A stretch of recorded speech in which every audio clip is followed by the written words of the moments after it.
عشق کاذب قسط نمبر 5 خوشیہ کا حلیہ بیان کرو۔ میں نے ایک اہم بات دریافت کی۔ وہ کسی ریکارڈ کی طرح بولنے لگا۔ نام خوشی محمد، عرف خوشیہ، عمر لگ بھگ 28 سال،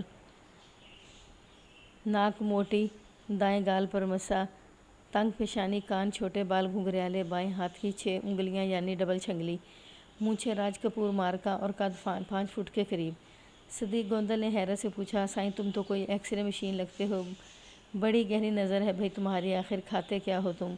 میرا ذہن سائیں کے آخری جملے پر اٹک کر رہ گیا تھا۔ اس نے خوشیہ کا قد 5 فٹ کے قریب بتایا تھا۔ 28 سالہ شخص، کسی شخص کا قد اگر 5 فٹ ہو تو اسے پستہ قامت ہی کہا جائے گا۔ مطلوبہ قاتل بھی پستہ قامت ہی تھا۔ مقتول کا نوٹوں سے بھرا ہوا بریف کیس تہی دامن اور بگڑی ہوئی شکل و صورت کے ساتھ اسی راستے سے ملا تھا جو سائیں کے آستانے تک آتا تھا۔ اس بات کا امکان موجود تھا کہ خوشیہ وہی شخص ہو جس کی تلاش میں مجھے رانا مختار حسین کے قاتل کی حیثیت سے ہے۔ میں نے بریف کیس کی رقم کو ذہن میں رکھتے ہوئے سائیں سے سوال کیا، سائیں مجھے معلوم ہے کالی بلی والا عمل تم نے فی سبیل اللہ نہیں کیا ہوگا۔ وہ بولا، ظاہر ہے جناب، اس قسم کے اعمال میں عامل کی جان کو بھی خطرہ لاحق ہوتا ہے اور جان داؤ پر لگانے کے لیے سائل سے رقم تو وصول کی ہی جاتی ہے۔ تم نے خوشیہ سے اس سلسلے میں کتنی رقم اینٹھی تھی؟ لفظ اینٹھی پر سائیں نے برا سا منہ بنایا لیکن سیدھے لہجے میں جواب دیا، صرف 500 روپے۔ 500 روپے؟ میں نے اسے گھورا، یہ اچھی خاصی رقم ہے اور تم اس کے لیے صرف کا لفظ استعمال کر رہے ہو۔ قارئین، یہ جس زمانے کا ذکر ہے اس وقت 500 روپے کی بڑی قدر ہوتی تھی۔ آپ آج کل کے حساب سے 25,000 روپے سمجھ لیں۔ ویسے ان نام نہاد عملوں کا آج کل بھی یہی وتیرہ ہے۔ موجودہ دور کے عاملین سفلیات چھوٹے موٹے کاموں کے لیے بھی 15-20 ہزار روپے سے کم نہیں لیتے اور ان میں سے اکثریت ٹھگوں پر مشتمل ہے جو مجبور، بے بس اور پریشان لوگوں کو کند چھری سے کاٹنے کے لیے ہمہ وقت تیار رہتے ہیں۔ میرے سوال کے جواب میں سائیں نے کہا، جناب میں نے تو اسے سارا عمل سمجھا کر کہا تھا کہ وہ خود ہی سب کچھ کر لے، لیکن پوری تفصیل سننے کے بعد اس نے کہا تھا کہ یہ کام اس کے بس کا نہیں، لہٰذا میں ہی اس کے لیے عمل کروں۔ چنانچہ میں نے اس کا کام کرنے کا وعدہ کر لیا اور خوشیہ نے تمہارا مطالبہ پورا کر دیا۔ میں نے کہا، تمہیں 500 روپے دینے کے لیے اس نے؟ میں نے دانستہ جملہ ادھورا چھوڑ کر ٹٹولتی ہوئی نظر سے سائیں کو دیکھا۔ وہ جلدی سے بولا، خدا کی قسم میں نہیں جانتا خوشیہ نے ان 500 روپوں کے لیے کیا کیا ہوگا۔ اس نے مجھے کچھ نہیں بتایا اور نہ ہی میں نے اسے کچھ پوچھنا مناسب سمجھا۔ اپنے کام سے کام رکھنے والا بندہ ہوں، میں بھی اپنے کام سے کام ہی رکھنا پسند کرتا ہوں سائیں۔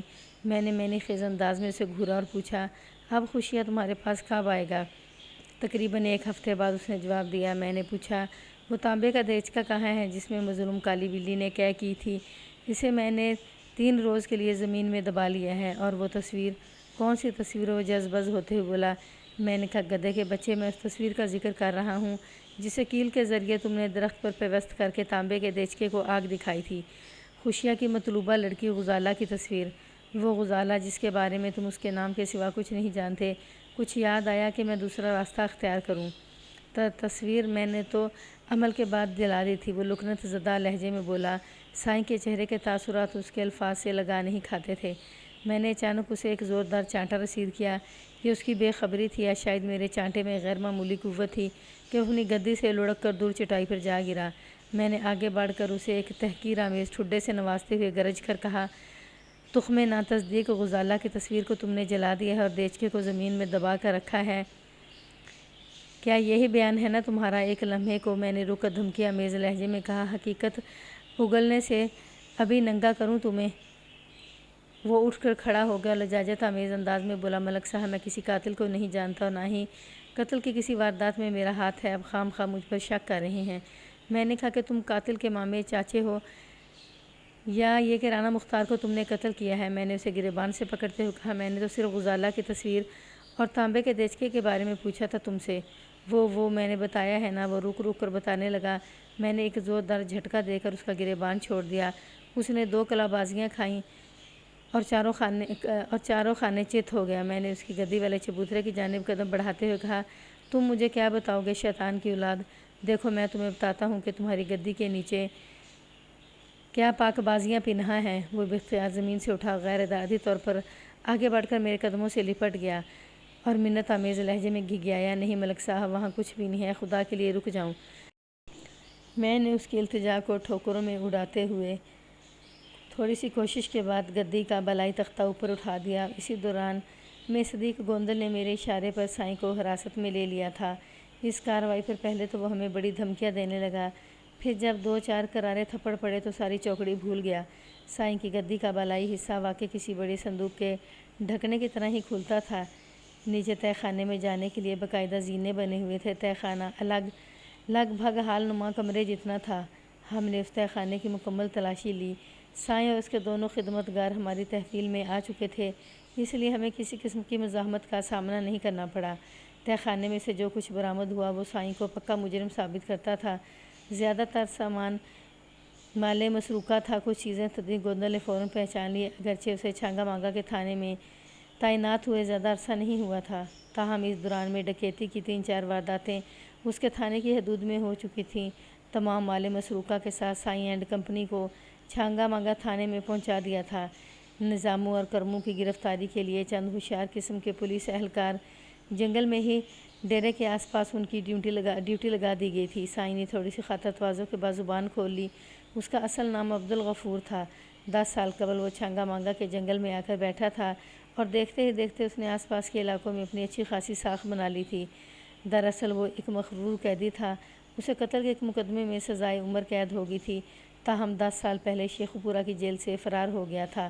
چھانگا مانگا کے جنگل میں ڈیرہ جمانے کے بعد سائیں نے اپنا ایک گروہ بنا لیا۔ کرمو، نظامو، کریمو اور گامو اس کے دست و بازو تھے۔ وہ چور اچکا، نوسر بازی سے لے کر ڈکیتی تک کی وارداتیں کرتے تھے اور سائیں ان کا پشت پناہ بنا ہوا تھا۔ چھانگا مانگا کا تھانہ انچارج صدیق گوندل بہت خوش تھا۔ بیٹھے بٹھائے ایک ایسا کیس اس کے ہاتھ آ گیا تھا جس سے اس کا ریکارڈ بہت بہتر ہو سکتا تھا۔ وہ بار بار میرا شکریہ ادا کر رہا تھا۔ ملک صاحب، یہ سب کچھ آپ کی مہربانی سے ہوا ہے۔ میں نے کہا جو بھی ہوا ہے اسے بھول جائیں اور صرف یہ یاد رکھیں کہ یہ سب کچھ آپ نے کیا ہے۔ سائیں اور اس کے 2 گماشتے آپ کی گرفت میں آ چکے ہیں۔ انشاءاللہ گامو اور کرمو بھی بہت جلد حوالات میں ہوں گے۔ سائیں اور کرمو، نظامو وغیرہ تو اپنے جرائم کا اقرار کر ہی رہے ہیں۔ آپ کے لیے کیس کے باقی مراحل بھی بہت آسان ثابت ہوں گے۔ ملک صاحب، میں آپ کے اس بے لوث تعاون کو عمر بھر یاد رکھوں گا، صدیق گوندل نے ممنونیت سے کہا۔ میں نے کہا ملک صاحب، میں آپ کے اس بے لوث تعاون کو عمر بھر یاد رکھوں گا، صدیق گوندل نے ممنونیت سے کہا۔ میں نے کہا تعاون تو آپ نے بھی بہت کیا ہے گوندل صاحب، لیکن آپ کو اس کا فائدہ کیا پہنچا؟ وہ قدرے اداس ہو گیا۔ آپ کے مطلوبہ نامعلوم قاتل کا تو کوئی سراغ نہیں مل سکا۔ میں نے یاد دہانی کے انداز میں کہا، آپ غالباً ایک بات بھول رہے ہیں۔ وہ کیا؟ وہ جلدی سے بولا، غزالہ۔ میں نے خیز انداز میں کہا، کیا غزالہ؟ میں نے اپنی جیب سے غزالہ کی ایک بلیک اینڈ وائٹ تصویر نکال کر صدیق گوندل کو دکھائی اور کہا، سائیں کے تہہ خانے کی تلاشی کے دوران میں یہ تصویر میں نے حاصل کر لی تھی، اور آپ تو جانتے ہی ہیں کہ سائیں کا وہ پستہ قامت کلائنٹ اسی لڑکی کو حاصل کرنا چاہتا تھا۔ اب یہ لڑکی مجھے کسی پستہ قامت شخص تک پہنچائے گی، مگر آپ اس لڑکی تک کیسے پہنچیں گے؟ اسی تصویر کے ذریعے میں نے خیز انداز میں کہا اور تصویر الٹ دی۔ یہ دیکھیں، تصویر کے نیچے فوٹو اسٹوڈیو کی مہر لگی ہوئی ہے جس میں دکان کا مکمل پتہ درج ہے۔ باقی معلومات فوٹوگرافر خود فراہم کرے گا۔ صدیق گوندل کچھ سوتے بولا، آپ کا مطلوبہ بندہ پتوکی کے ریلوے اسٹیشن پر واردات کر کے روپوش ہوا ہے یا فرار ہوا ہے۔ سائیں کے مطابق اس کا پستہ قامت کلائنٹ بھی پتوکی کا ہی رہنے والا ہے اور یہ بھولا فوٹو اسٹوڈیو بھی پتوکی ہی میں واقع ہے۔ اس زنجیر کی کڑیاں آپس میں ملتی ہوئی محسوس ہو رہی ہیں، خاص طور پر نامعلوم قاتل اور سائیں کے کلائنٹ میں قدر مشترک پستہ قامتی ہے۔ میں نے کہا جو کڑیاں کم ہیں وہ پتوکی جا کر پوری ہو جائیں گی۔ انشاءاللہ بہت جلد میں زنجیر کو مکمل کر لوں گا، خدا کرے ایسا ہی ہو۔ ایک بات کا خیال رکھیں صدیق صاحب، میں نے اٹھتے ہوئے کہا، سائیں کے مطابق اس کا کلائنٹ 1 ہفتے بعد اس کے پاس آنے والا تھا۔ کاجل لینے کے لیے آپ نے جن کانسٹیبلز کو ڈیرے کے آس پاس گامو اور کریمو کی گرفتاری کے لیے تعینات کیا ہے، انہیں پستہ قامت راج کپور مارکہ مونچھوں والے اس 6 انگلے شخص کے بارے میں بھی ہوشیار کر دیں۔ اگر میں 1 ہفتے کے اندر اس کی گردن کی پیمائش نہ کر سکا تو ممکن ہے وہ یہاں گرفتار ہو جائے۔ آپ اس طرف سے تو بالکل ہی بے فکر ہو جائیں ملک صاحب، صدیق گوندل تسلی آمیز لہجے میں بولا۔ آپ میری مستعدی سے یقیناً بہت خوش ہوں گے۔ آپ نے میری ترقی کا اتنا سامان کر دیا ہے، اب مجھے بھی تو کچھ ہاتھ پاؤں مارنا ہی ہے نا۔ تھوڑی دیر کے بعد ہم وہاں سے چلے آئے۔ چھانگا مانگا کے تھانے کے حوالات میں سائیں سے میں نے خاصی تفصیلی پوچھ تاچھ کی تھی۔ وہ اپنے کلائنٹ اور غزالہ کے بارے میں جو کچھ بتا چکا تھا اسے زیادہ ایک لفظ بھی نہیں جانتا تھا، ورنہ اس نے جہاں اتنا کچھ قبول کیا تھا وہاں ان معمولی معاملات کو چھپانے کی کوشش نہ کرتا۔ اسے اس بارے میں کوئی خبر نہیں تھی کہ اس کے پستہ قامت کلائنٹ نے اسے جو 500 روپے دیے تھے وہ اس نے کہاں سے حاصل کیے تھے، اور وہ یہ بھی نہیں جانتا تھا کہ چھانگا مانگا کے جنگل سے جو ہمیں شکستہ بریف کیس ملا تھا اس کا تعلق واسطہ اس کے کلائنٹ سے بھی ہو سکتا تھا۔ بہرحال جب میں واپس اپنے تھانے پتوکی پہنچا تو خاصا مطمئن تھا۔ اگلے روز میں نے حوالدار مبارک علی کو ساتھ لیا اور سیدھا بھولا فوٹو اسٹوڈیو پہنچ گیا۔ فوٹوگرافی کی مذکورہ دکان پتوکی کے مین بازار کے آغاز ہی میں تھی۔ دکان کا مالک فوٹوگرافر بھولا اس وقت وہاں موجود تھا۔ ہم سرکاری لباس میں تھے، اس لیے وہ فوراً ہماری آؤ بھگت کے لیے کمر بستہ ہو گیا۔ کسی چیز کی ضرورت نہیں ہے بھولا جی، میں نے ہاتھ کے اشارے سے اسے منع کرتے ہوئے کہا۔ میں یہاں چند اہم قسم کے سوال تم سے پوچھنے آیا ہوں اور مجھے توقع ہے کہ تم پورا تعاون کرو گے۔ وہ فدویانہ انداز میں بولا، کیوں نہیں ملک صاحب، میں آپ کا خادم، آپ پوچھیں کیا پوچھنا چاہتے ہیں۔ میں نے پوچھا، تم کسی غزالہ نامی لڑکی کو جانتے ہیں؟ وہ ذہن پر زور دینے کے بعد نفی میں گردن ہلانے لگا۔ نہیں جناب، میں کسی غزالہ سے واقف نہیں ہوں۔ یہ تصویر تو تم پہچان ہی لوگے۔ میں نے اپنی جیب میں سے غزالہ کی تصویر نکال کر اس کی جانب بڑھا دی۔ وہ جلدی سے بولا، بالکل بالکل جناب، یہ تصویر میرے ہی اسٹوڈیو کی بنی ہوئی ہے، بلکہ یہ تصویر میں نے خود اپنے ہاتھوں سے کھینچی تھی۔ پھر وہ تصویر کو پلٹتے ہوئے بولا، یہ دیکھیں، میرے اسٹوڈیو کی مہر لگی ہوئی ہے۔ میں نے اس کی وضاحت کو نظر انداز کرتے ہوئے کہا، یہ غزالہ کی تصویر ہے؟ آپ کہہ رہے ہیں تو یقیناً یہ غزالہ کی ہی ہوگی جناب۔ وہ تائیدی لہجے میں بولا، میں اس کے نام سے واقف نہیں ہوں، یہ اپنے باپ کے ساتھ میرے اسٹوڈیو میں تصویر بنوانے آئی تھی۔ میں نے پوچھا، اس کے باپ کو جانتے ہو؟ انہیں بھلا کون نہیں جانتا ملک صاحب، وہ پرجوش لہجے میں بولا، ظفر اقبال خان سے تو آپ بھی واقف ہوں گے۔ اچھا، میں نے ایک طویل سانس خارج کرتے ہوئے کہا، ظفر اقبال خان تو اس علاقے کی خاصی معروف شخصیت ہے، تو غزالہ خان صاحب کی بیٹی ہے۔ بھولا نے الجھی ہوئی نظر سے مجھے دیکھا اور کہا، جناب آخر معاملہ کیا ہے؟ کہیں کوئی واردات شاردات تو نہیں ہوئی؟ واردات تو ہوئی ہے بھولا، میں نے کچھ سوچتے ہوئے کہا۔ پھر اس کے ہاتھ سے تصویر لے لی اور پوچھا، تم غزالہ کے بارے میں اور کچھ جانتے ہو؟ وہ محتاط لہجے میں بولا، مجھے تو اس کا نام بھی ابھی آپ سے ہی معلوم ہوا ہے جناب، ورنہ میں تو صرف اتنا ہی جانتا تھا کہ یہ خان صاحب کی اکلوتی بیٹی ہے۔ میں نے بھولا فوٹوگرافر کے انداز میں ایک بے چینی سی محسوس کی، خاص طور پر جب اس نے کسی واردات کا ذکر کیا تھا تو اس کے چہرے پر ایک رنگ سا کر گزرتے گیا تھا۔ میں نے اس کی آنکھوں میں دیکھتے ہوئے سوال کیا، غزالہ نے یہ تصویر کتنا عرصہ پہلے تم سے بنوائی تھی؟ زیادہ عرصہ نہیں ہوا جناب، وہ جلدی سے بولا، چند روز پہلے کی بات ہے۔ ایک لمحے کو رک کر اس نے پوچھا، مگر یہ تصویر آپ کے پاس کیسے آ گئی؟ خان صاحب کی بیٹی تو خیریت سے ہے نا؟ ہم ابھی یہاں سے سیدھے اس کی خیریت معلوم کرنے ہی جائیں گے، میں نے زمینی لہجے میں کہا، اور پھر پوچھا، تم نے اس کی تصویر کی کتنی کاپیاں بنائی تھیں؟ بھولا نے بتایا، چھوٹے سائز کی تصویروں کی عموماً 3 کاپیاں بناتا ہوں، لیکن اگر کوئی مخصوص بڑے سائز میں تصویر بنوانا چاہے تو اس کے آرڈر کے مطابق ہی میں تصویریں تیار کرتا ہوں۔ آپ دیکھ رہے ہیں کہ 8 بائی 5 انچ کی تصویر ہے۔ خان صاحب کے آرڈر کے مطابق میں نے اس کی 2 کاپیاں تیار کی تھیں، اور وہ دونوں تصویریں تم نے خان صاحب کو دے دی تھیں۔ جی ہاں بالکل، وہ قطعیت سے بولا، کیا تم اپنے گاہکوں کی تصویروں کے نیگیٹو بھی دے دیتے ہو؟ اس نے بتایا، چھوٹی تصویروں کے ساتھ تو عموماً دے دیتا ہوں، لیکن بڑی تصویروں کا نیگیٹو میں اپنے پاس محفوظ رکھتا ہوں۔ البتہ اگر کوئی اصرار کرے تو میں تھوڑی رقم کے عوض وہ نیگیٹو بھی دیا کرتا ہوں۔ اس تصویر کا نیگیٹو تمہارے پاس محفوظ ہے یا خان صاحب لے گئے؟ وہ گڑبڑا کر بولا، خان صاحب لے گئے تھے۔ نہیں، شاید میرے پاس ہی رکھا ہو، ٹھہرے میں چیک کرتا ہوں۔ کیا تمہاری یادداشت اتنی خراب ہے کہ چند روز پہلے کی بات بھی تمہیں پوری طرح یاد نہیں؟ میں نے تیز نظر سے اسے گھورتے ہوئے کہا، یاد آ گیا، یاد آ گیا۔ وہ پیشانی پر ہاتھ مارتے ہوئے بولا، نیگیٹو میرے پاس ہی رکھا ہوا ہے۔ خان صاحب نے کہا تھا کہ اگر تصویر پسند آ گئی تو اس کا 1 قد آدم پرنٹ بھی بنوائیں گے۔ آدم قد، میں نے زیر لب دہرایا، مگر یہ تصویر تو کلوز اپ میں ہے۔ وہ جلدی سے بولا، میرا مطلب ہے وہ خاصے بڑے سائز میں تصویر بنوانا چاہتے تھے۔ ٹھیک ہے، میں اٹھ کھڑا ہوا۔ نذیر بولا، میں نے فوٹوگرافر کو مخاطب کرتے ہوئے کہا، مجھے امید ہے تم نے مجھ سے کوئی غلط بیانی نہیں کی ہوگی۔ آپ نے جو پوچھا میں نے ٹھیک ٹھیک بتا دیا۔ وہ جلدی سے بولا، میں نے کہا، اگر کوئی خاص بات میرے پوچھنے سے رہ گئی ہو تو وہ بھی بتا دو، خاص طور پر اس تصویر کے حوالے سے۔ نہیں جناب، اور کوئی بات نہیں۔ ہم بھولا اسٹوڈیو سے نکل کر ظفر اقبال خان کے گھر کی جانب چل پڑے، جو وہاں سے زیادہ فاصلے پر نہیں تھا۔ میں ظفر اقبال کو غائبانہ طور پر جانتا تھا، ابھی تک ہماری بالمشافہ ملاقات نہیں ہوئی تھی۔ وہ ایک صاحب ثروت اور معروف کاروباری شخص تھا۔ جب ہم اس کی شاندار رہائش گاہ پر پہنچے تو گھر میں موجود نہیں تھا۔ ملازم کی زبانی معلوم ہوا کہ خان صاحب 2 روز کے لیے ملتان گئے ہوئے ہیں۔ تاہم غزالہ کی ماں کنیز فاطمہ نے ہماری آمد کا مقصد جاننے کے لیے ہمارے لیے سجا سجایا ڈرائنگ روم کھلوا دیا تھا۔ تھوڑی دیر کے بعد وہ بھی ہمارے ساتھ ہی ڈرائنگ روم میں بیٹھی ہوئی تھی۔ کنیز فاطمہ کی عمر لگ بھگ 40 سال تھی۔ وہ پروقار شخصیت کی مالک تھی۔ مجھ سے مخاطب ہوتے ہوئے بولی، ملک صاحب، ہماری خوش قسمتی ہے کہ آپ ہمارے گھر تشریف لائیں، یہاں تو اکثر آپ کا تذکرہ ہوتا رہتا ہے۔ مجھے حیرت ہوئی، پوچھا کس سلسلے میں میرا تذکرہ ہوتا رہتا ہے؟ وہ ہماری غزالہ ہے نا، وہ آپ کی مداح ہے، کنیز فاطمہ نے بتایا۔ یہ ایک عجیب انکشاف تھا میرے لیے۔ میں نے کہا، لیکن وہ مجھے کیسے جانتی ہے؟ یہ تو آپ اسی سے پوچھیں۔ وہ مسکراتے ہوئے بولی، میں ابھی اسے بھی یہاں بلاتی ہوں۔ پھر وہ اٹھ کر گھر کے اندرونی حصے میں چلی گئی۔ حوالدار مبارک علی نے مجھ سے پوچھا، یہ کیا قصہ ہے ملک صاحب؟ قصہ تو مجھے بھی معلوم نہیں بھائی، میں نے جواب دیا، دیکھتے جاؤ آگے آگے کیا ہوتا ہے۔ تھوڑی دیر بعد کنیز فاطمہ اپنی اکلوتی بیٹی غزالہ کے ساتھ ڈرائنگ روم میں داخل ہوئی۔ غزالہ اپنی تصویر سے کہیں زیادہ خوبصورت تھی۔ بلیک اینڈ وائٹ تصویر میں اس کی خوبصورتی کا پورا اندازہ نہیں لگایا جا سکتا تھا۔ اس کی عمر کم و بیش 22 سال رہی ہوگی۔ یہ ہے ملک صفدر حیات صاحب، کنیز فاطمہ نے میری جانب اشارہ کرتے ہوئے غزالہ کو بتایا۔ غزالہ نے جذباتی لہجے میں کہا، میں آپ سے ملنے کے لیے بہت بے چین تھی۔ جب سے مجھے معلوم ہوا ہے کہ آج کل آپ ہمارے علاقے میں تعینات ہیں، مجھے ایک بے قراری سی لگی ہوئی ہے۔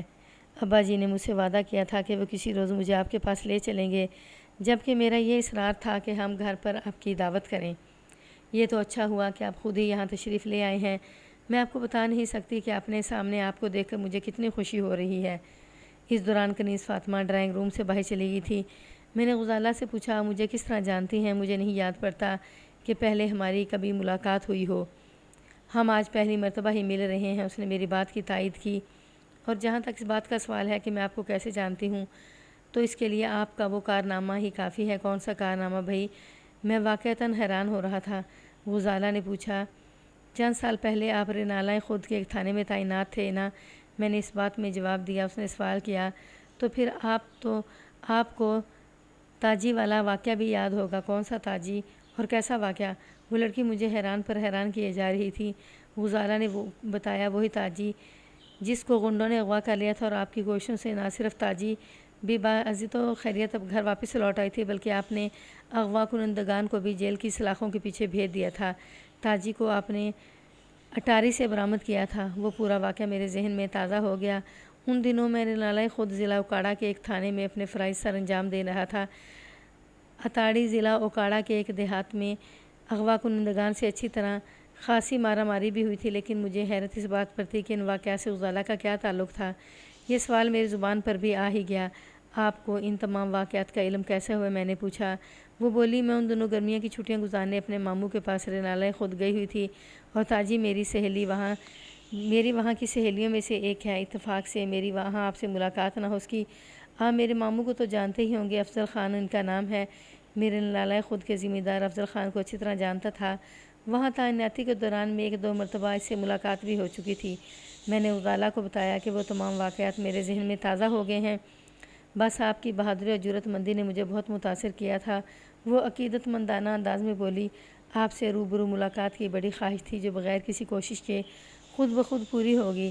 اسے میں اپنی خوش قسمتی ہی سمجھتی ہوں۔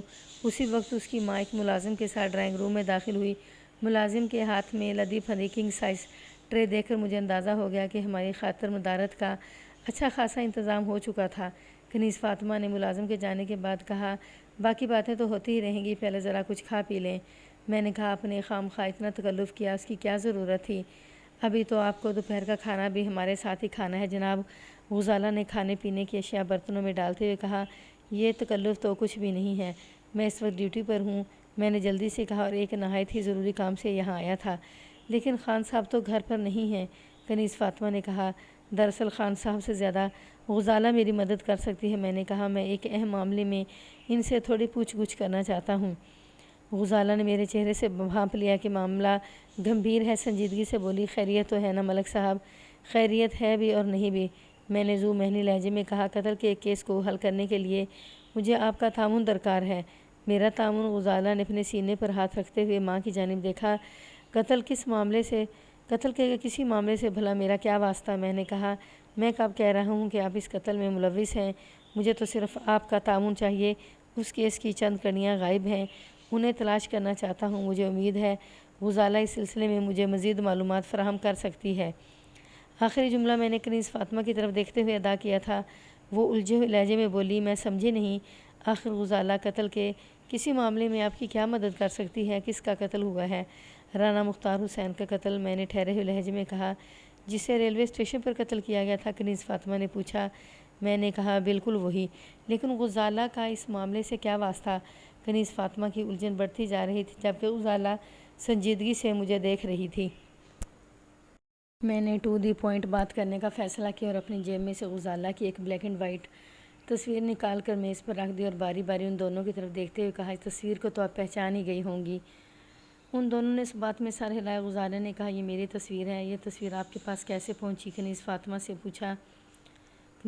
پوچھا۔ میں نے کہا، یہ ایک لمبا چکر ہے، فی الحال آپ یہ بتائیں کہ بھولا فوٹو اسٹوڈیو سے آپ نے ایسی جو 2 تصویریں بنائی تھیں وہ کہاں ہیں؟ ایک تو میرے کمرے میں لگی ہوئی ہے، غزالہ نے کہا، دوسری نالہ خود میں میرے ماموں کے گھر میں لگی ہوئی ہے۔ دونوں تصویریں فریم شدہ ہیں۔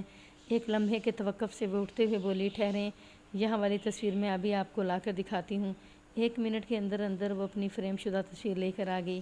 فریم اگرچہ خاصا بڑا تھا تاہم اس کے اندر تصویر کا سائز 8 بائی 5 انچ ہی تھا اور یہ بالکل بہو ویسی تصویر تھی جیسی مجھے سائیں کے تہہ خانے سے ملی تھی، یعنی دونوں تصاویر ایک ہی نیگیٹو سے تیار کی گئی تھی۔ کنیز فاطمہ نے کہا، بالکل ایسا ہی ایک فریم میرے بھائی کی حویلی میں بھی ہے، وہ تصویر میرے بھابھی نے منگوائی تھی۔ میں نے پوچھا، کیا اس وقت بھی وہ تصویر نالہ خرد والی حویلی میں ہی موجود ہوگی؟ بالکل موجود ہے ملک صاحب، کنیز فاطمہ پروسوخ لہجے میں بولی، ابھی میں کل ہی تو وہاں سے آئی ہوں، اس میں کسی شک و شبے کی کوئی گنجائش ہی نہیں۔ میں نے سوچنے والے انداز میں کہا، اس کا مطلب ہے فوٹوگرافر نے مجھ سے جھوٹ بولا تھا، اس نے یہ تصویریں 2 سے زیادہ بنائی تھیں۔ ہم نے تو 2 ہی بنوائی تھیں، غزالہ نے کہا۔ کنیز فاطمہ نے پوچھا، ملک صاحب آپ کچھ چھپا رہے ہیں؟ غزالہ کی تیسری تصویر آپ کے پاس کیسے پہنچی؟ میں نے کنیز فاطمہ کے سوال کو نظر انداز کرتے ہوئے غزالہ سے کہا، غزالہ اب میں تم سے جو سوال پوچھنا چاہتا ہوں اس کا بہت سوچ سمجھ کے جواب دینا۔ پتہ نہیں مجھے تمہاری والدہ سے یہ بات پوچھنا چاہیے یا نہیں، لیکن میں حالات سے مجبور ہوں اور میرا خیال ہے جب تم بھی ان کے پاس ہو تو اس سے کوئی فرق نہیں پڑتا۔ ملک صاحب ہاں ماں بیٹی آپس میں سہیلیوں کی طرح ہیں، کنیز فاطمہ نے ٹھہرے ہوئے لہجے میں کہا، آپ غزالہ سے جو کچھ بھی پوچھنا چاہتے ہیں میری موجودگی میں بلا جھجک پوچھ سکتے ہیں۔ میں نے پوچھا، غزالہ تم کسی ایسے شخص کو جانتی ہو؟ میں نے اتنا کہنے کے بعد اس کے چہرے پر نظر جمائی اور نہایت ہی معتدل لہجے میں اپنی بات کو آگے بڑھایا، جس کی عمر 27-28 سال کے درمیان ہو، بال گھنگریالے، ناک موٹی، کان چھوٹے، تنگ پیشانی اور گال پر مسا ہو، اس کے بائیں ہاتھ کی چھنگلی ڈبل ہو اور مونچھیں۔ میری بات مکمل ہونے سے پہلے بول اٹھی، میں اس خبیث شخص کو اچھی طرح جانتی ہوں۔ اس کے لہجے میں نفرت جھلکتی تھی۔ کون خبیث میری بچی؟ کنیز فاطمہ نے بیٹی سے پوچھا۔ امی وہی خوشیہ، غزالہ نے ناگواری سے بتایا، میں نے تو آپ کو اس کمینے کی حرکت کے بارے میں سب کچھ بتایا تھا، وہی ٹھنگنا مردود۔ غزالہ کی زبان سے خوشیہ کا نام سن کر میں چونک اٹھا۔ سائیں نے اپنے کلائنٹ کا نام بھی یہی بتایا تھا۔ ایک خاص بات اور یہ تھی کہ میں نے غزالہ کو اپنے مطلوبہ شخص کے قد کے بارے میں کوئی اشارہ نہیں دیا تھا، اس کے باوجود اس نے خوشیہ کو ٹھگنا بتایا تھا۔ یہ ایک نہایت ہی بڑا انکشاف تھا۔ سائیں کے مطابق اس کا کلائنٹ خوشیہ پتوکی کا رہنے والا تھا، غزالہ نامی کسی لڑکی کو اپنے قدموں میں جھکانا چاہتا تھا۔ اسی تناظر میں نے غزالہ سے پوچھا، خوشیہ نامی اس ٹھگنے شخص کو تم کس طرح جانتی ہو؟ غزالہ نے اپنی ماں کنیز فاطمہ کی طرف دیکھا اور بولی، ملک صاحب کو سب کچھ سچ سچ بتا دیتے ہیں۔ وہ میری طرف دیکھتے ہوئے بولی، جہاں تک میری سوچ پرواز کر سکتی ہے میں اس نتیجے پر پہنچی ہوں کہ رانا مختار کے قتل کے سلسلے میں آپ کو خوشیہ کی تلاش ہے۔ میں نے حیرت سے اس ذہین عورت کی جانب دیکھا اور زیر لب مسکراتے ہوئے کہا، آپ کی سوچ کی پرواز بالکل درست سمت میں ہے۔ پھر میں غزالہ سے مخاطب ہوا، تم خوشیہ کے بارے میں کچھ بتانے والی تھی، تم نے جس انداز میں اسے خبیث، کمینہ اور مردود کہا ہے، اس سے ظاہر ہوتا ہے کہ اس نے تمہیں کوئی ذہنی اذیت پہنچائی ہے۔ بالکل ایسا ہی ہے، وہ نفرت آمیز لہجے میں بولی۔ میں تفصیل جاننا چاہتا ہوں، پہلے آپ یہ بتائیں آپ کی میری تصویر کہاں سے ملی؟ ایک ماہر سفلیات کے ڈیرے سے۔ میں نے حقیقت کو چھپانا مناسب نہ سمجھا۔ خوشیہ نے یہ تصویر اس ماہر کو اس لیے دی تھی کہ وہ ایک ایسا عمل کرے جس سے تم اس کی متی بن جاؤ، مگر یہ تصویر خوشیہ کے ہاتھ کیسے لگی اس کا پتہ بھی چل جائے گا۔ میں نے کہا، پہلے تو وہ تفصیل بتاؤ جس کی وجہ سے تم خوشیہ سے نفرت کرتی ہو۔ وہ تھوڑی دیر خاموش رہ کر اپنے خیالات کو مجتمع کرتی رہی، پھر ٹھہرے ہوئے لہجے میں خوشیہ کی کرتوت بتانے لگی۔ میں یہاں پر غزالہ کے بیان کا خلاصہ تحریر کرتا ہوں۔ غزالہ ایک روز اپنی ماں کے ساتھ سینڈل خریدنے کے لیے مین بازار گئی۔ جوتوں کی ایک بڑی دکان پر اس نے آدھے گھنٹے کی کوشش کے بعد اپنے لیے ایک خوبصورت سینڈل پسند کر لی۔ اس دوران میں سیل مین خوشیہ اس کے سامنے سینڈلوں کے درجن بھر ڈبے پھیلائے بیٹھا رہا۔ سینڈل کے انتخاب کے دوران میں ڈبہ سنبھالتے ہوئے یا بال درست کرتے ہوئے غزالہ کے کان کی ایک طلائی بالی وہیں کھلے ہوئے ڈبوں میں کہیں گر گئی۔ غزالہ کو جس کا مطلق احساس نہ ہوا وہ اپنی ماں کے ساتھ گھر آ گئی۔ دوسرے روز دوپہر کے وقت پستہ قامت خوشیہ ان کے گھر پہنچ گیا اور مذکورہ بالی کنیز فاطمہ کے حوالے کر دی۔ کنیز فاطمہ نے اس کا شکریہ ادا کر کے اسے رخصت کر دیا۔ بات آئی گئی ہوگی، لیکن خوشیہ نے اس واقعے کے سہارے ایک اور ہی منصوبہ بنا لیا تھا۔ اس واقعے کے بعد جب بھی غزالہ سے اس کا سامنا ہوتا وہ مسکرا کر اسے دیکھتا۔ ایک دو مرتبہ اس نے غزالہ کو سلام بھی کیا۔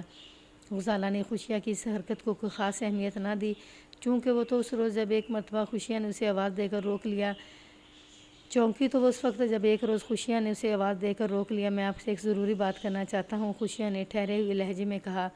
غزالہ سمجھی شاید وہ بالی کی بازیابی کے سلسلے میں کسی انعام وغیرہ کا طلبگار ہے۔ اس نے رک کر پوچھا، ہاں بولو، کیا کہنا چاہتے ہو؟ میری سمجھ میں نہیں آ رہا کہ کیسے کہوں۔ ایسے ہی کہو جیسے کہہ رہے ہو، میری سمجھ میں نہیں آ رہا کیسے کہوں۔ غزالہ نے اس کی بوکھلاہٹ سے لطف اندوز ہوتے ہوئے تجویز کیا۔ وہ بولا، دراصل بات بڑی منہ چھوٹا۔ غزالہ نے قطع کلامی کرتے ہوئے کہا، ٹھہرو، میں تمہاری مشکل آسان کر دیتی ہوں۔ پھر وہ اپنے پرس سے 500 روپے کا ایک نوٹ نکال کر اس کی جانب بڑھاتے ہوئے بولی، لو یہ تمہارا انعام۔ تم نے میری کھوئی ہوئی بالی گھر پہنچا کر ایک اچھا کام کیا تھا، اس کے لیے تم واقعی انعام کے مستحق ہو۔ خوشیہ نے نوٹ کی طرف ہاتھ نہیں بڑھایا اور جذباتی لہجے میں بولا، مجھے انعام نہیں، آپ کی محبت چاہیے۔ محبت؟ غزالہ نے اسے کڑے تیوروں سے گھورا، یہ کیا بکواس کر رہے ہو؟ یہ بکواس نہیں ہے حسن کی ملکہ، وہ بے خودی کے انداز میں گویا ہوا، مجھے واقعی تم سے محبت ہو گئی ہے۔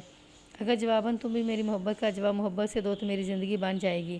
تم دفع ہوتے ہو یہاں سے یا میں جوتی اتاروں؟ غزالہ نے غصیلے لہجے میں کہا، آپ یقین کریں میں آپ کے بغیر زندگی کا تصور اپنی ناپاک زبان بند رکھ دو کوڑی کے ملازم وہ دھاڑی، اور آئندہ اگر تم کبھی میرے راستے میں آئے تو اتنے جوتے لگواؤں گی کہ آئینے میں خود کو نہیں پہچان سکو گے۔ اتنا کہہ کر غزالہ آگے بڑھ گئی۔ خوشیہ بری طرح ذلیل ہوا تھا، تاہم اس نے غزالہ کا پیچھا نہ چھوڑا۔ غزالہ کو بھی اندازہ ہو گیا کہ جب تک اسے وہ کوئی سنگین سبق نہیں سکھائے گی وہ اپنی اوچھی حرکتوں سے باز نہیں آئے گا۔ غزالہ نے اس واقعے کے حوالے سے گھر میں کچھ نہیں بتایا تھا۔ اس نے اپنی ایک رازدار سہیلی کے ساتھ منصوبہ مل کر بنایا اور ایک ایسے موقع پر وہ دونوں خوشیہ کے سامنے آ گئیں جب وہ بھرے بازار میں ایک طرف جا رہا تھا۔ غزالہ کو سامنے دیکھ کر خوشیہ ایک مرتبہ پھر اسے اظہار عشق کرنے لگا۔ غزالہ نے اس سے پوچھا، کیا تمہیں واقعی مجھ سے عشق ہے؟ چاہے جتنی بڑی قسم لے لو میں تیار ہوں۔ وہ دونوں تو ایک سوچے سمجھے منصوبے کے تحت شرارت کے موڈ میں تھی۔ غزالہ کی سہیلی نے استفسار کیا، تم غزالہ کی خاطر کیا کر سکتے ہو؟ یہ جو بھی کہے میں کرنے کو تیار ہوں۔ غزالہ کی محبت میں جان دے سکتے ہو؟ یہ حکم تو دے، زہر کھا سکتے ہو؟ بالکل کھا سکتا ہوں، اور جوتے؟ وہ بھی وہ روانی میں بول گیا، پھر فوراً اسے اپنی غلطی کا احساس ہو گیا، جلدی سے بولا، آپ کیوں مذاق کرتی ہیں؟ ہم مذاق نہیں کر رہی، دونوں نے بیک زبان کہا، ہم واقعی تمہیں جوتے مارنے والی ہیں۔ اس کے ساتھ ہی انہوں نے اپنی سینڈلیں اتاریں اور خوشیہ کی مرمت کرنے لگیں۔ ان کی دیکھا دیکھی اور لوگ بھی اس شغل میں شامل ہو گئے۔ سب کے علم میں یہی بات تھی کہ خوشیہ نے خان صاحب کی بیٹی کے ساتھ بھرے بازار میں بدتمیزی کی ہے۔ تھوڑی ہی دیر میں خوشیہ کی بری حالت ہوگی۔ وہاں سے دم دبا کر فرار ہونے سے پہلے اس نے غزالہ کو دھمکی دی، غزالہ، میں اپنی اس بے عزتی کو نہیں بھولوں گا۔ اس کے لہجے میں انتقام کے شعلے پھڑ پھڑا رہے تھے۔ تم دیکھ لینا، ایک روز میں تمہیں اپنے قدموں میں لوٹنے پر مجبور کر دوں گا۔ اس کے بعد غزالہ کو خوشیہ کی شکل نظر نہ آئی۔ اس نے بھی شکر بھیجا کہ جان چھوٹی، سو لاکھوں پائے۔ اس روز گھر آ کر غزالہ نے اپنی ماں کو پورا واقعہ سیاق و سباق کے ساتھ سنا دیا اور ساتھ میں یہ بھی کہہ دیا کہ خان صاحب کو کچھ نہ بتایا جائے۔ ماں بیٹی بہت سے معاملات میں ایک دوسرے کی رازدار تھیں، اس لیے یہ خبر ظفر اقبال خان تک نہ پہنچی۔ پھر ویسے بھی اس روز کے بعد اس نے خوشیہ کی طرف سے کوئی نازیبا حرکت سامنے نہیں آئی تھی، اس لیے غزالہ بھی مطمئن تھی۔ غزالہ پوری کہانی بیان کر چکی تو میں نے پوچھا، ایک بات سچ سچ بتاؤ، خوشیہ تمہارے معاملے میں واقعی سنجیدہ تھا یا میں نے دانستہ جملہ ادھورا چھوڑ دیا؟ وہ بولی، ملک صاحب، وہ اس سلسلے میں عادی مجرم ہے، میں پہلے بھی اس کے کئی قصے سن چکی ہوں، کئی لڑکیوں سے اظہار محبت کر چکا ہے اور بارہا بے عزت بھی ہو چکا ہے، اول درجے کا آوارہ ہے وہ شخص۔ پھر تو تم نے اس کے ساتھ بالکل مناسب سلوک کیا تھا، میں نے کچھ سوچتے ہوئے کہا۔ کنیز فاطمہ نے پوچھا، ملک صاحب، اس نامراد نے بچی پر کوئی کالا جادو تو نہیں کروا دیا؟ آپ بتا رہے تھے نا وہ کسی ماہر سفلیات کے پاس گیا تھا۔ اگر کسی وہم میں پڑنے کی ضرورت نہیں ہے خاتون، میں نے تسلی آمیز انداز میں کہا، وہ پیر کامل فرتوت اس وقت حوالات کی ہوا کھا رہا ہے اور عن قریب جیل کی ہوا میں سانس لیتا ہوا ملے گا۔ میں نے اس کا سارا زہر نکال دیا ہے۔ اللہ تیرا لاکھ لاکھ شکر ہے، وہ دعائیہ انداز میں بولی۔ میں نے غزالہ سے پوچھا، خوشیہ کے گھر کے بارے میں کچھ جانتی ہو؟ اس نے نفی میں جواب دیا۔ میں نے سوال کیا، وہ کون سی دکان پر سیل مین ہے؟ Farid boat house. کیا یہ دکان بھی مین بازار میں ہی ہے؟ اس نے اس بات میں جواب دیا۔ ہم اٹھ کر کھڑے ہو گئے۔ کنیز فاطمہ نے کہا، ملک صاحب، دوپہر کا کھانا میں آپ کے لیے تیار کروا رہی ہوں، اس کی قطعی ضرورت نہیں۔ میں نے دو ٹوک لہجے میں کہا، مجھ پر کھانا ادھار رہا، خان صاحب ملتان سے واپس آ جائیں تو پھر میں آپ کو یہ زحمت ضرور دوں گا۔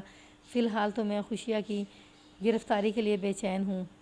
وہ دونوں ہمیں روکتی ہی رہ گئیں، لیکن اب ہم وہاں ایک لمحہ نہیں ٹھہر سکتے تھے۔ کچھ دیر بعد ہم پتوکی کے مین بازار میں تھے۔ یہ دیکھ کر مجھے حیرت ہوئی کہ فرید بوٹ ہاؤس مختار کلاس سے متصل تھی اور دوپہر کا وقت تھا اور رانا افتخار حسین اپنی دکان پر موجود تھا۔ مجھ پر نظر پڑتے ہی اس نے سلام کیا۔ میں اس کے سلام کا جواب دیتے ہوئے فرید بوٹ ہاؤس میں داخل ہو گیا۔ دکان کے مالک بابو فرید سے میں نے خوشی محمد عرف خوشیہ کے بارے میں استفسار کیا تو بولا، خوشیہ 2 گھنٹے کی چھٹی لے کر گیا ہے، اسے گھر پر کوئی ضروری کام تھا، ابھی تھوڑی دیر پہلے بھولا اسے بلانے آیا تھا۔ میں نے فوراً سوال کیا، بھولا فوٹوگرافر؟ جی ہاں وہی، فرید نے جواب دیا، دونوں بڑے گہرے دوست ہیں۔ بابو فرید احمد کے بارے کے جواب نے میرے ذہن میں خطرے کی گھنٹی بجا دی۔ میں نے اگلا سوال کیا، خوشیہ کا گھر کس طرف ہے؟ وہ پرانی منڈی پتوکی میں رہتا ہے، ذرا تفصیل سے بتائیں۔ اس نے خوشیہ کے گھر کی لوکیشن بتائی، پھر پوچھا، خیریت تو ہے نا تھانے دار صاحب؟ آپ پوچھ پرتیت کس سلسلے میں کر رہے ہیں؟ اسی سنا میں رانا افتخار حسین بھی وہاں پہنچ گیا۔ میرے چہرے سے حویدہ جوش کو دیکھتے اس نے کہا، ملک صاحب، لگتا ہے کوئی نہایت ہی اہم نکتہ آپ کے ہاتھ آ گیا ہے۔ میں نے کوئی تبصرہ کرنے کے بجائے کہا، افتخار حسین، ہمیں ابھی اور اسی وقت پرانی منڈی میں خوشیہ کے گھر پہنچنا ہے۔ وہ صورتحال کی نزاکت کا احساس کرتے فوراً ہی تیار ہو گیا۔ آئیں ملک صاحب، میرے پاس سواری کا انتظام موجود ہے۔ بابو فرید احمد ہکا بکا ہماری صورتیں دیکھتا رہ گیا اور ہم آنے واحد میں اس کی دکان سے رخصت ہو گئے۔ خوشیہ کا گھر آبادی سے ذرا ہٹ کر تھا اور مجھے حاصل ہونے والی معلومات کے مطابق وہاں وہ اپنی بوڑھی والدہ کے ساتھ رہتا تھا۔ اس کی ماں اندھی، بہرے اور ٹانگوں سے معذور ایک ضعیف عورت تھی جو قبر میں ٹانگیں لٹکائے اپنی موت کا انتظار کر رہی تھی۔ پہلی دستک کے جواب میں اندر خاموشی رہی، حالانکہ میں نے بڑے دھیمے انداز میں دروازے کی جانب بڑھتے ہوئے قدموں کی آہٹ محسوس کی تھی۔ دوسری دستک پر اندر کچھ خسر خسر محسوس ہوئی، اس کے ساتھ ہی دروازے کے ایک پٹ میں ہلکی سی جنبش بھی ہوئی تھی۔ تیسری مرتبہ میں نے قدرے زور سے دستک دی، اس بار بھی دروازہ نہیں کھلا، تاہم بند دروازے کے پیچھے کسی کی سرگوشی سنائی دی۔ اس سرگوشی میں سوال کیا گیا تھا، باہر کون ہے؟ پولیس یہاں تک پہنچ گئی ہے، جواب دینے والے نے قدرے دھیمی آواز میں کہا، اور میں نے وہ فوراً آواز پہچان لی۔ وہ فوٹوگرافر نذیر بھولا کی آواز تھی۔ اس کا واضح مطلب یہی تھا کہ بھولا اس وقت خوشیہ کے گھر کے اندر موجود تھا۔ بابو فرید نے مجھے بتایا کہ بھولا اسی دکان سے اپنے ساتھ لے گیا تھا، تو اس کا مقصد یہ ہوا کہ دونوں کسی سنگین معاملے میں ملوث تھے اور وہ معاملہ رانا مختار حسین کے قتل کے سوا اور کوئی نہیں ہو سکتا تھا۔ میں نے جوان سال ہوادار کو مخصوص اشارہ کیا، اس نے دائیں کندھے کی ایک ہی ضرب سے دروازے کے قبضے اکھیڑ دیے۔ رہی صحیح کسر افتخار حسین نے پوری کر دی۔ اگلے ہی لمحے ہم خوشیہ کے گھر کے اندر موجود تھے۔ وہ دونوں گھر کی ایک بھی دیوار کو پھاند کر فرار ہونے کی کوشش کر رہے تھے کہ ہم نے انہیں دبوچ لیا۔ چند زوردار لات مکے اور جاندار ٹھڈے کھانے کے بعد انہوں نے مزاحمت ترک کر دی۔ تھوڑی دیر کے بعد ان کی کلائیوں میں ہتھ کڑی پہنا دی گئی۔ تھانے پہنچنے کے بعد ہمیں ان پر زیادہ محنت نہیں کرنی پڑی۔ وہ دونوں عادی مجرم نہیں تھے۔ بھولا فوٹوگرافر نے بس اتنا خوشیہ کی مدد کی تھی کہ اسے غزالہ کی ایک تصویر فراہم کر دی تھی جو کہ اس کی سفری عمل کے لیے ضروری تھی۔